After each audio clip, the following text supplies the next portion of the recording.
Well, folks, we're back, and we are looking at the second of the three-part series of interviewing concepts. And as I look at the big picture of things, that means that we are maybe about a quarter of the way done with the class. It's going by pretty quickly from my perspective. I hope that you're getting a lot of good information out of these videos, learning some things from my insight into these things that you can use maybe where you are right now in your job, and maybe where you can make a contribution in the days to come when you move into that job that you really wanted to have for a long time. But today we build on what we learned from the first interview video.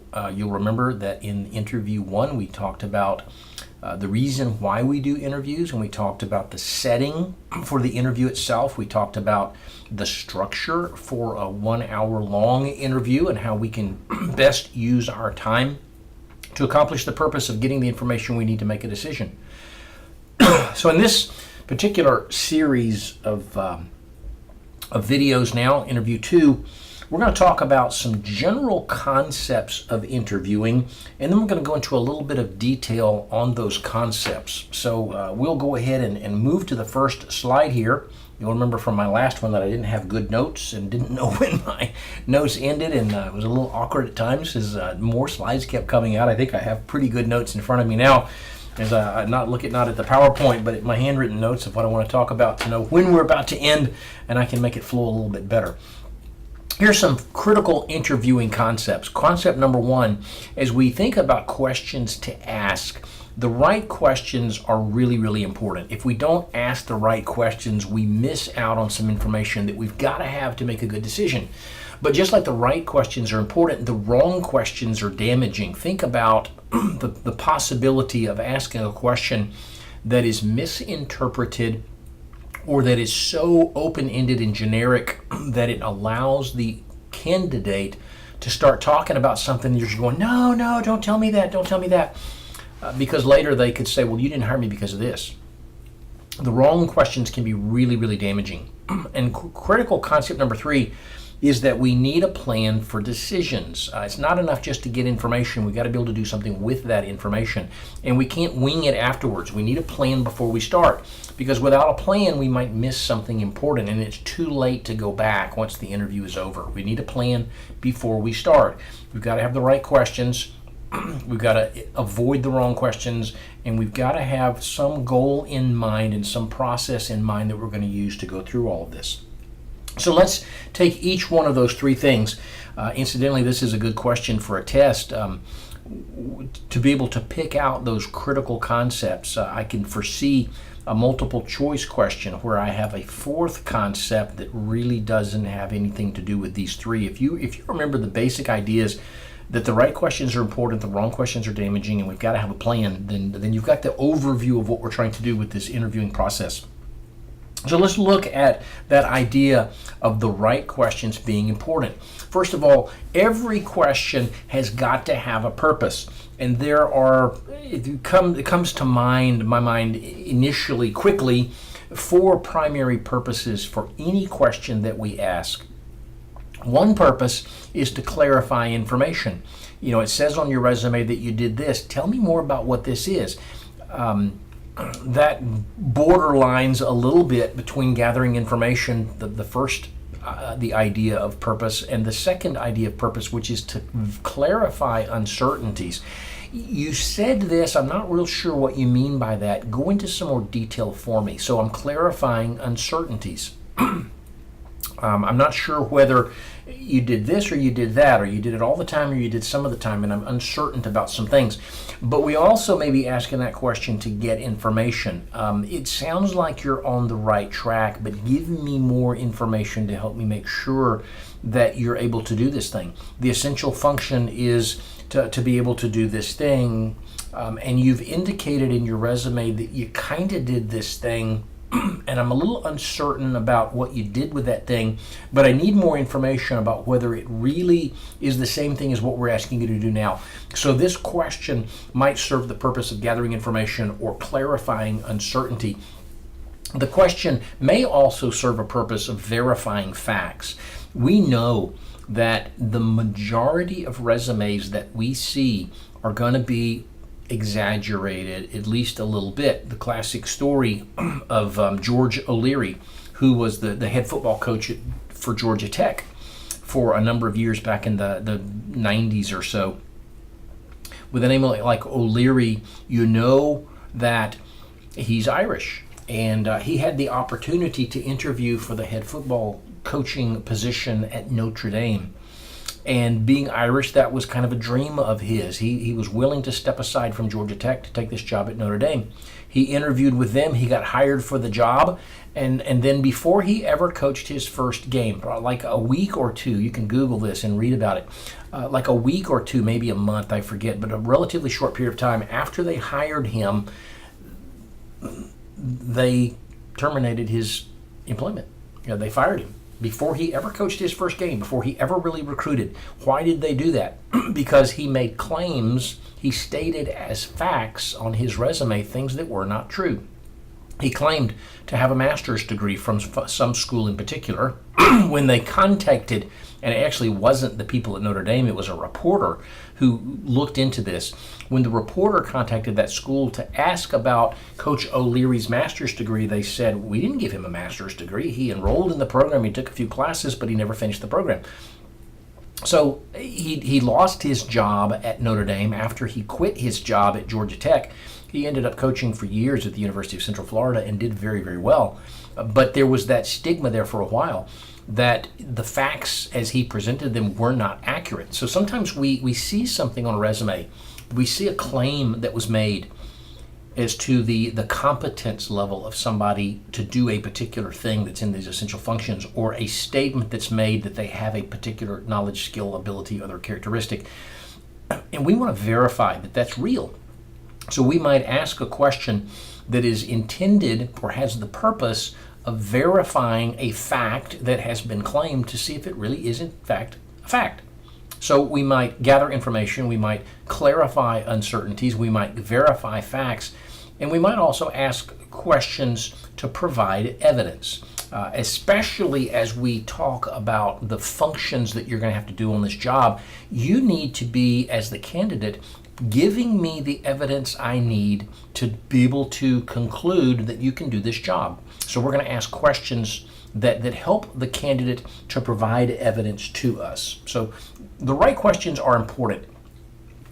I made the generic statement at the beginning of this video that every question we ask needs to have a purpose. We ought to be able to go to every single question that we ask in an interview and be able to pick out of this list of 4 what we're trying to accomplish with that question. This particular question is designed to verify some fact. This particular question that I'm asking is designed to gather information.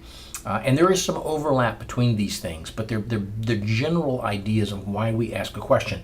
We also need to keep in mind, not part of this slide, but as a general concept to take with us into our working lives and into our roles as interviewers, that every question we asked, if we were to put them on a piece of paper and hand it to the candidate along with the job description, that candidate would be able to look at the questions and say, I know why you're asking this, I can see why you're asking this, it's logical that you asked this. This one very, very clearly goes to that particular bullet in the essential functions.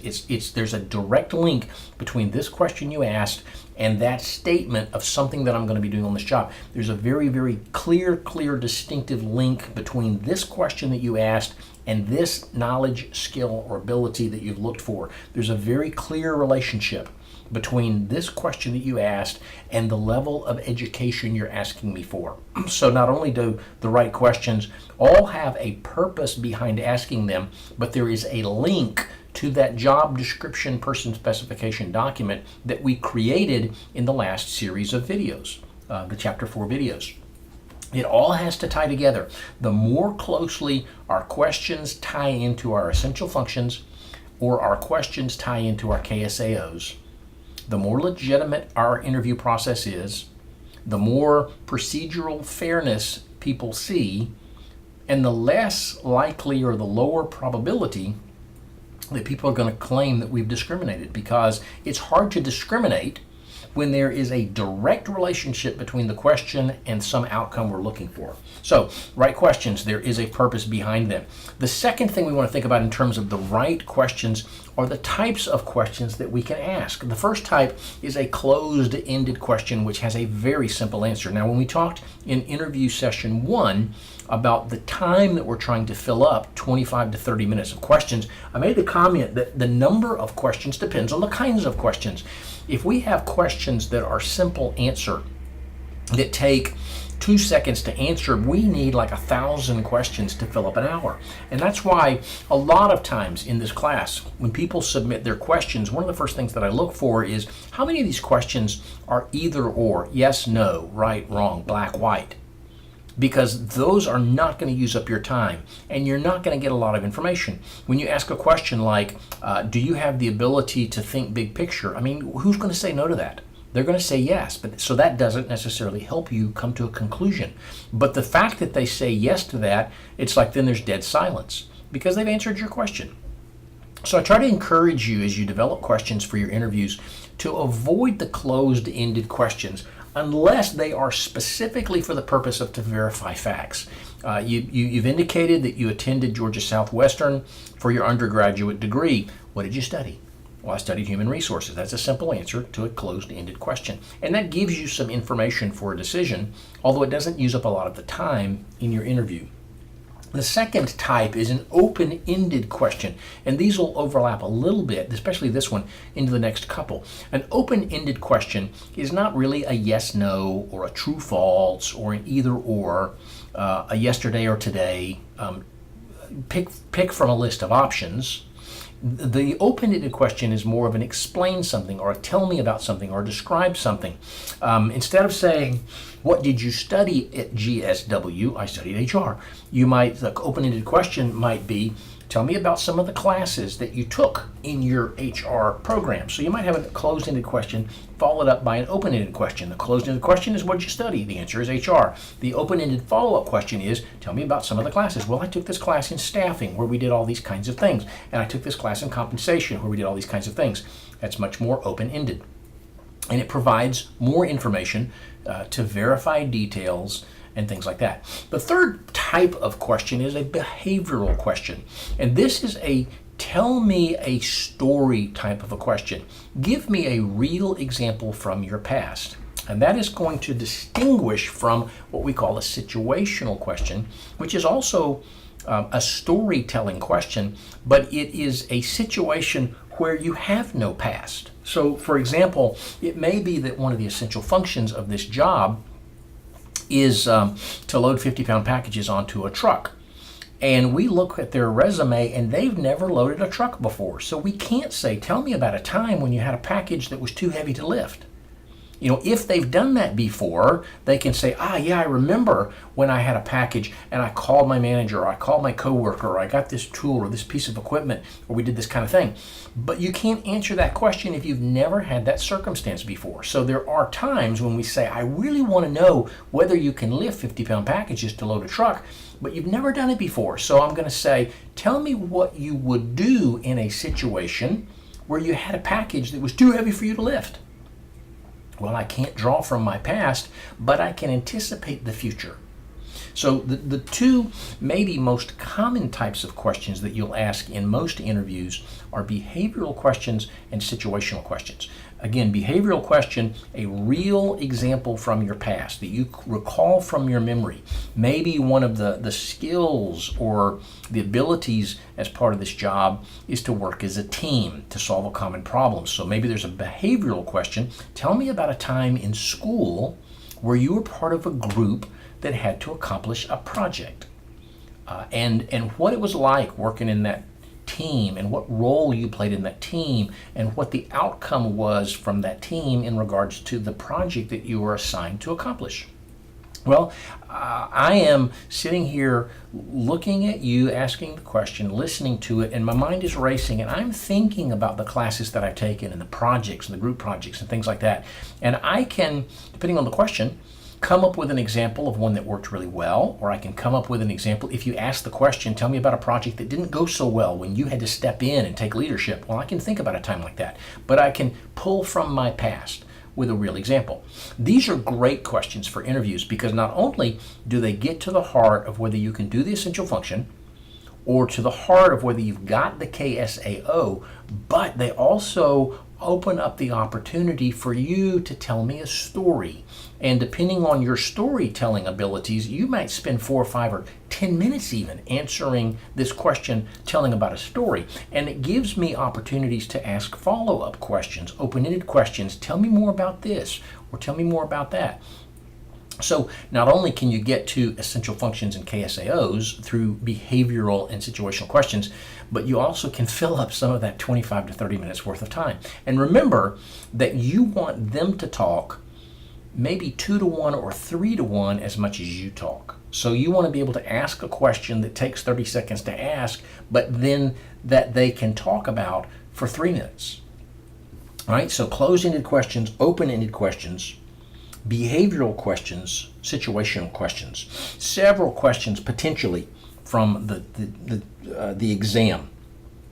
Among the most important of which is understanding the difference between behavioral and situational. And the simple definition of difference between behavioral and situation is behavioral looks at the past and situational anticipates the future.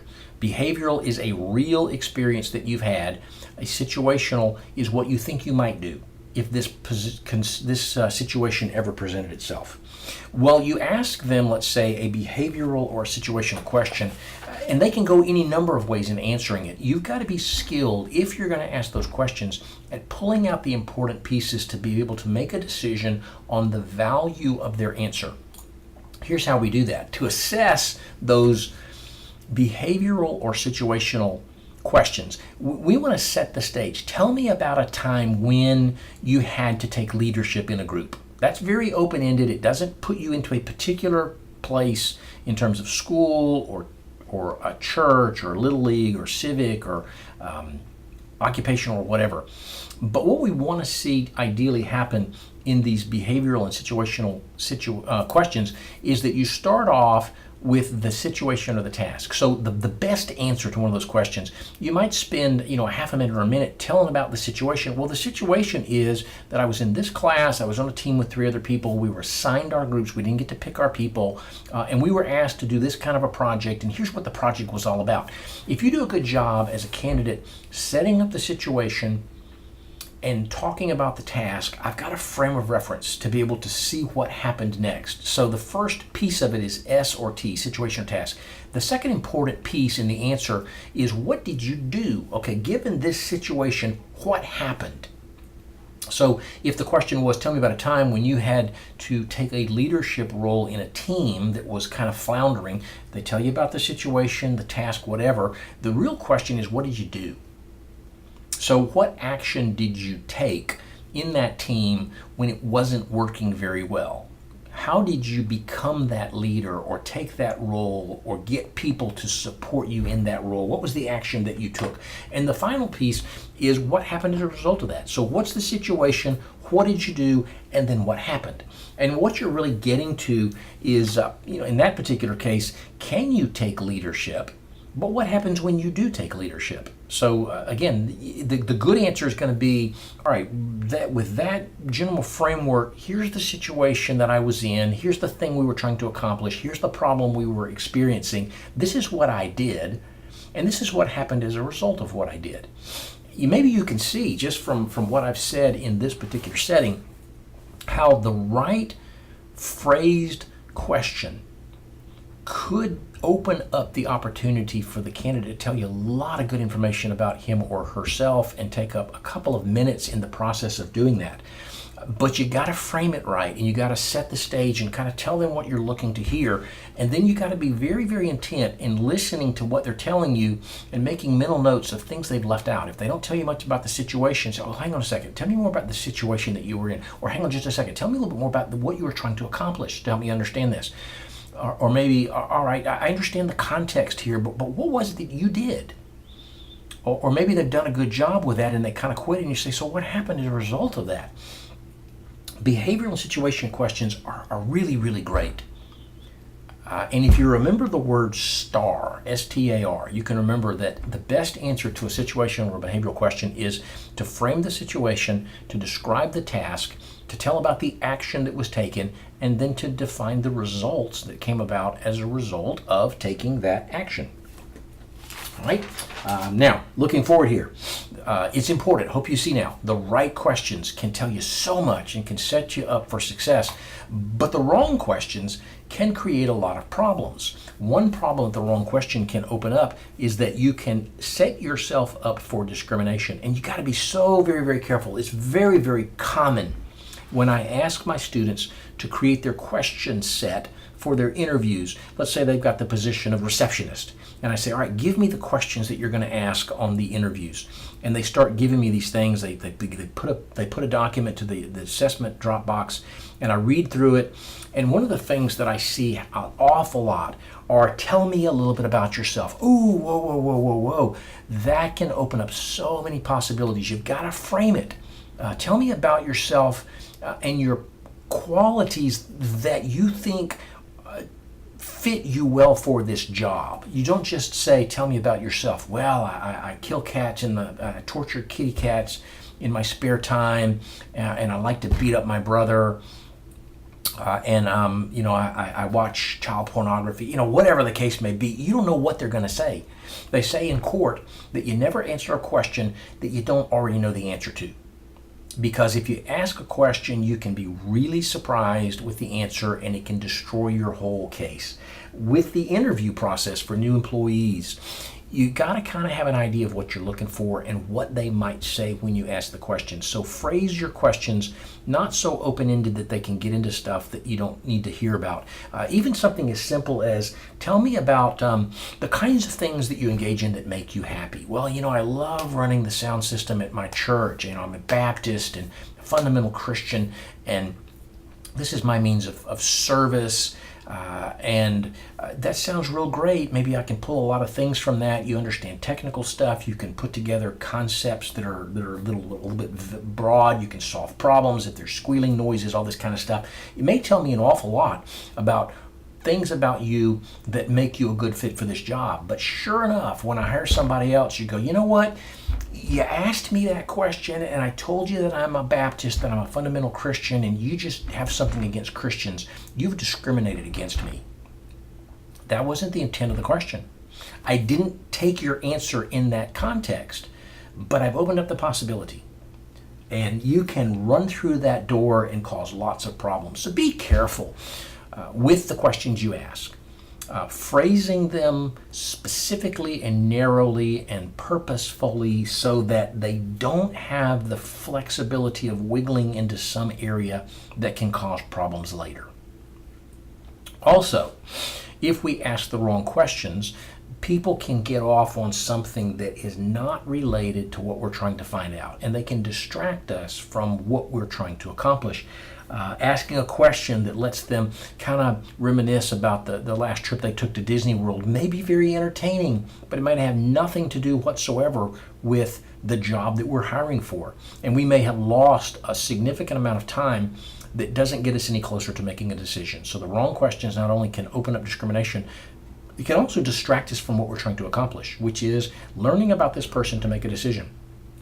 But we also may ask a question sometimes where they can embellish a little bit on the answer and mislead us into assuming something that's not accurate. So we're looking for facts, we're looking for experiences that are very tangible, and things that we can do to really feel good about this particular person and their fit.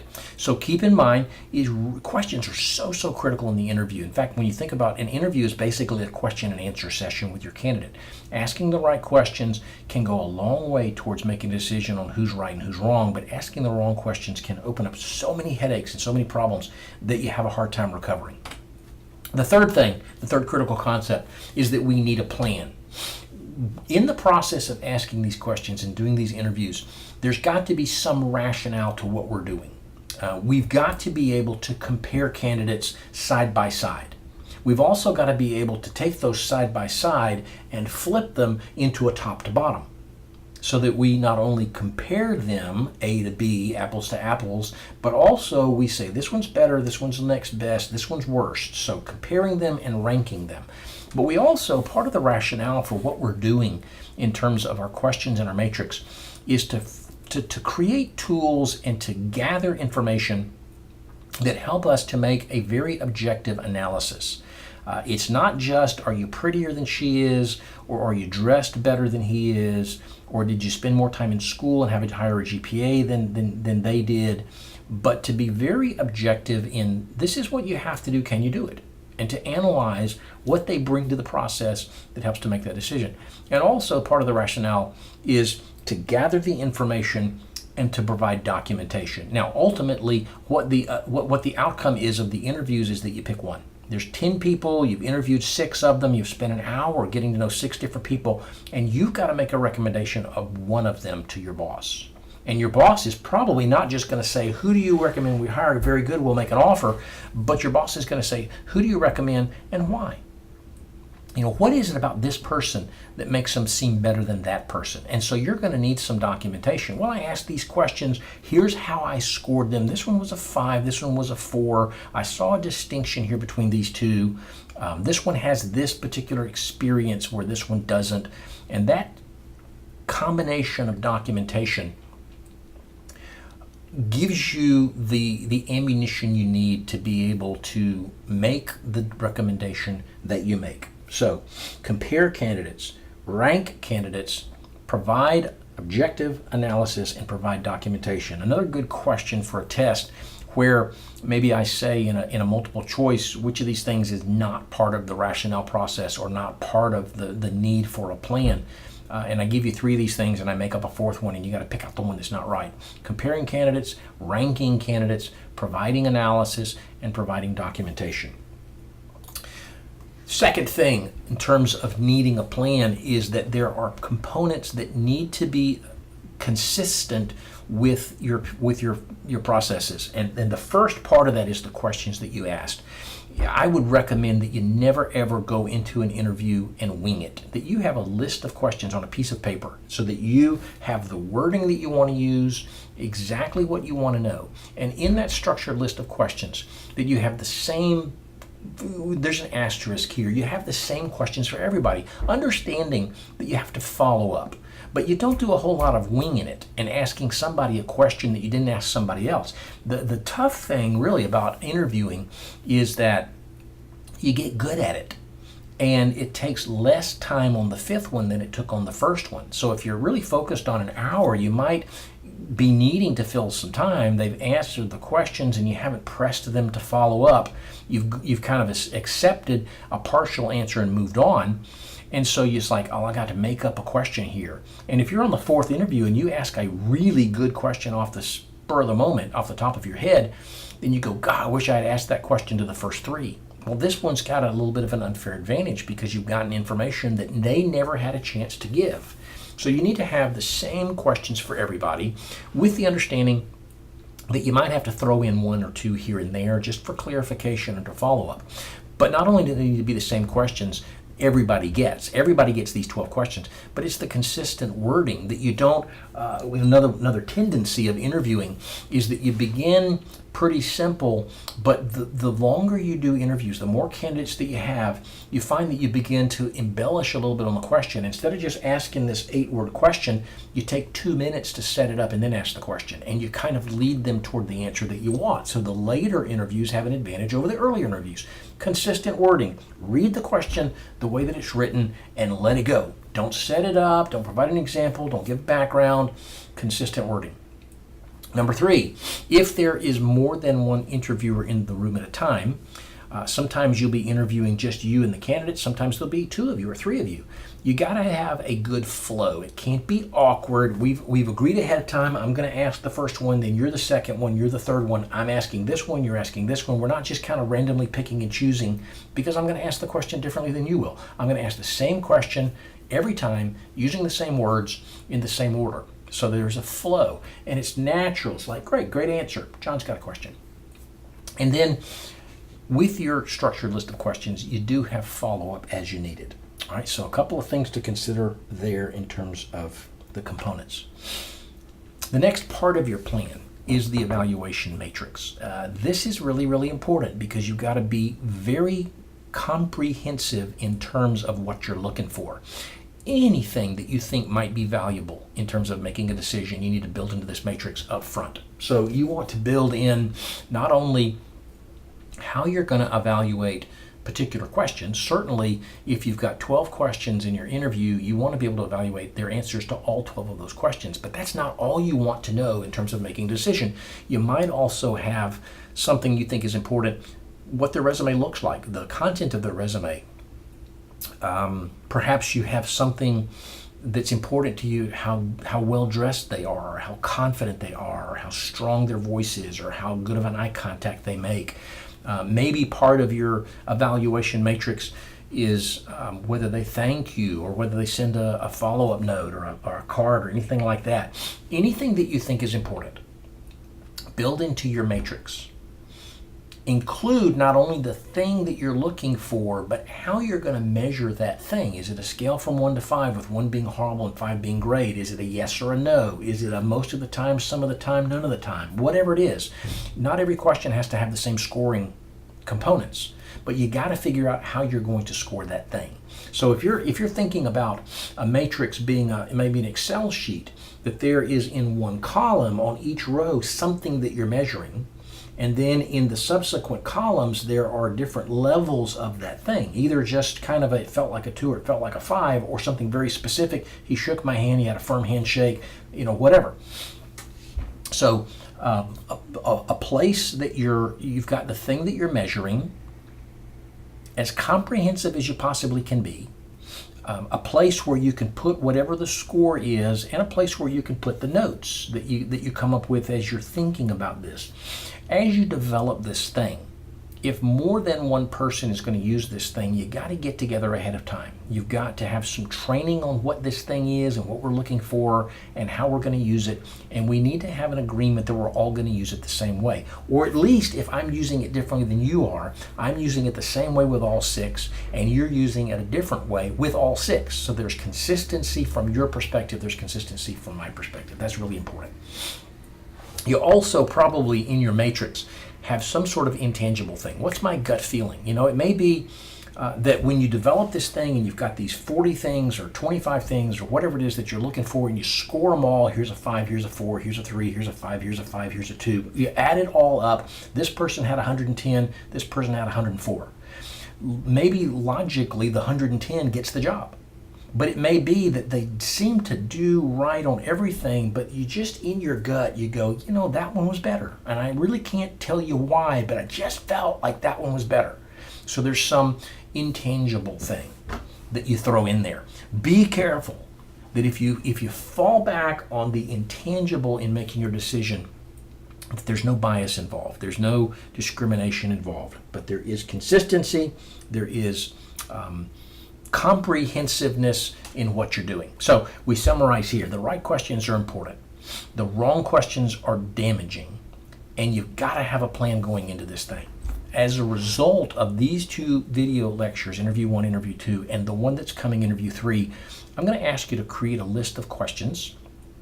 And I'm going to ask you to create a matrix that you're going to use, a form that you're going to use to evaluate your candidates. And you need to really spend a lot of time thinking about, especially interview 1 and interview 2, as you're thinking about what those questions are, how the wording is of them, what in that question goes to a particular essential function or a potential KSAO, and then how that document, that matrix, really starts to distinguish between candidates so that I can make small differentials. This one's 110, this is 109. Here's exactly where the difference was.